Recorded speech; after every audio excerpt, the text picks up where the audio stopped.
সেন্ট্রালের teacher eligibility test July, যেটা 2019-এ হবে, এর জন্য দরখাস্ত নেওয়া অলরেডি শুরু হয়ে গেছে। অনলাইন আবেদন করা যাবে 5 মার্চ 2019 তারিখ পর্যন্ত। পরীক্ষা হবে 7 জুলাই রবিবার। কেন্দ্রীয় সরকারের বিভিন্ন স্কুল যেমন আছে, কেন্দ্রীয় বিদ্যালয় আছে, নবোদয় বিদ্যালয় আছে, সৈনিক স্কুল আছে, সেন্ট্রাল টিবেটান স্কুল আছে, দিল্লি সাবঅর্ডিনেট স্কুল আছে, কেন্দ্রীয় শাসিত অঞ্চলগুলোর স্কুল, এইগুলোর মধ্যে ইত্যাদিতে প্রত্যেক বছর কয়েক হাজার শূন্যপদে প্রথম থেকে অষ্টম শ্রেণী পর্যন্ত শিক্ষক নিয়োগের ক্ষেত্রে যে সিটেট পরীক্ষা নেওয়া হয়, সেই পরীক্ষায় সফল হওয়া আবশ্যিক থাকে। সিবিএসই অ্যাফিলিয়েটেড স্কুল, কিছু বেসরকারি স্কুল ও অন্য কোনো রাজ্য স্কুলের, মানে রাজ্য সরকারের যে স্কুলগুলো আছে, সেখানেও এই পরীক্ষার সার্টিফিকেট গ্রাহ্য হয়ে থাকে। সিটেটের আয়োজক central board of secondary education. পরীক্ষায় মোট 60% নম্বর তুললে সার্টিফিকেট পাওয়া যায়, তা বাড়িতে পাঠিয়ে দেওয়া হয় সাধারণ ডাক বিভাগের মাধ্যমে। সেই সার্টিফিকেট নিয়ে ওপরে বলা যে সমস্ত স্কুলগুলোর কথা বলা হলো, সেগুলোর কোনো নিয়োগ বিজ্ঞপ্তি বেরোলে আবেদন করতে পারবেন।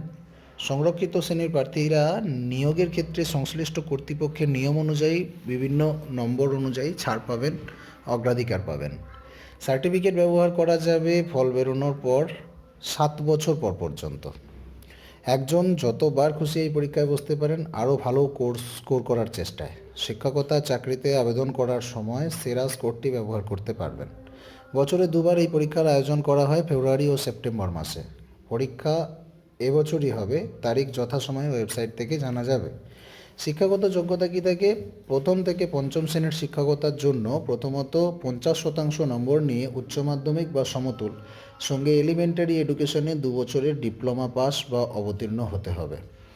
অথবা নম্বর 2, 45% নম্বর নিয়ে NCT recognition norms and procedure regulations যেটা আছে 2002 অনুযায়ী উচ্চ মাধ্যমিক বা সমতুল সঙ্গে 2 বছরের এলিমেন্টারি এডুকেশন পাস বা তার অন্তিম বছরের পরীক্ষার্থী হতে হবে। অথবা 3 নম্বরে আছে 50% নম্বর নিয়ে উচ্চ মাধ্যমিক বা সমতুল সঙ্গে 4 বছরের ব্যাচেলার অব এলিমেন্টারি এডুকেশন, যেটাকে বিএলএড বলা হয়, পাস হতে হবে বা তার অন্তিম বছরের পরীক্ষার্থী হতে হবে।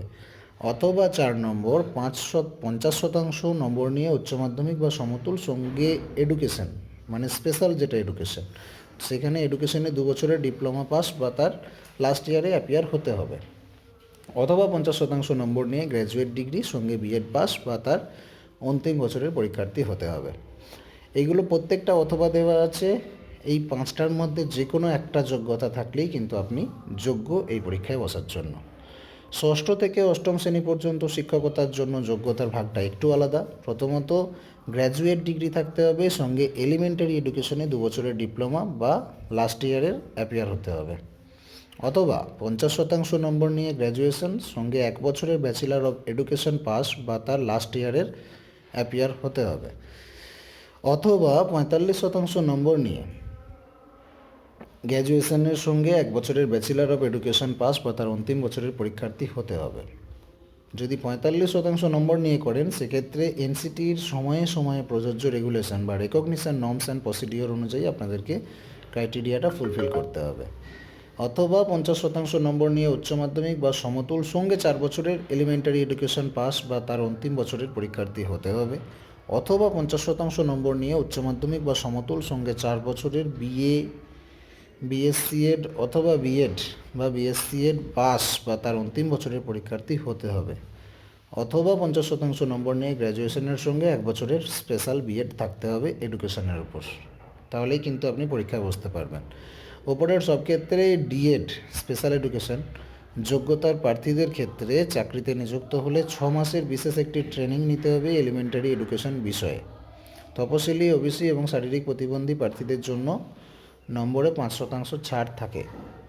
ফিজিক্যাল এডুকেশনের শিক্ষকদের ক্ষেত্রে ফিজিক্যাল এডুকেশন সংক্রান্ত এনসিটির নিয়ম অনুযায়ী যোগ্যতা এবং art education, craft education, home science, work education ইত্যাদির শিক্ষকতার ক্ষেত্রে রাজ্য ও নিয়োগকারী বিদ্যালয়গুলির ম্যানেজমেন্টের নির্ধারিত যোগ্যতা মান গ্রাহ্য হবে।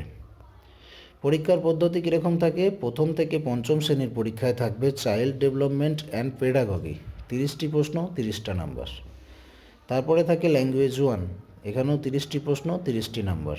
তারপরে থাকে ল্যাঙ্গুয়েজ 2, এখানেও 30টা প্রশ্ন, 30টা নাম্বার। তারপরে থাকে ম্যাথমেটিক্স, 30টা প্রশ্ন, 30টা নাম্বার। তারপরে থাকে এনভায়রনমেন্টাল স্টাডিজ, 30টি প্রশ্ন, 30টা নাম্বার। এই 5টা বিষয়ের উপর 30 করে টোটাল 150 নম্বরের পরীক্ষা হবে, সময় দেবে 2.5 ঘন্টা। ষষ্ঠ থেকে অষ্টম শ্রেণীর ক্ষেত্রে থাকবে চাইল্ড ডেভেলপমেন্ট অ্যান্ড পেডাগগি, 30 প্রশ্ন, 30 নাম্বার। তারপরে ল্যাঙ্গুয়েজ 1, 30 প্রশ্ন, 30 নাম্বার। তারপর ল্যাঙ্গুয়েজ 2, 30 প্রশ্ন, 30 নাম্বার। তারপরে ম্যাথামেটিক্স অ্যান্ড সায়েন্স, ম্যাথামেটিক্স এবং সায়েন্স টিচারের জন্য এখানে থাকবে 60টি প্রশ্ন, 60টি নাম্বার। তারপরে সোশ্যাল স্টাডিজ বা সোশ্যাল সায়েন্স, সোশ্যাল স্টাডিজ এবং সোশ্যাল সায়েন্সের টিচারদের জন্য 60টি প্রশ্ন, 60টি নাম্বার থাকবে। মোট 150 নম্বরের পরীক্ষা হবে, এখানেও সময় দেবে 2.5 ঘন্টা।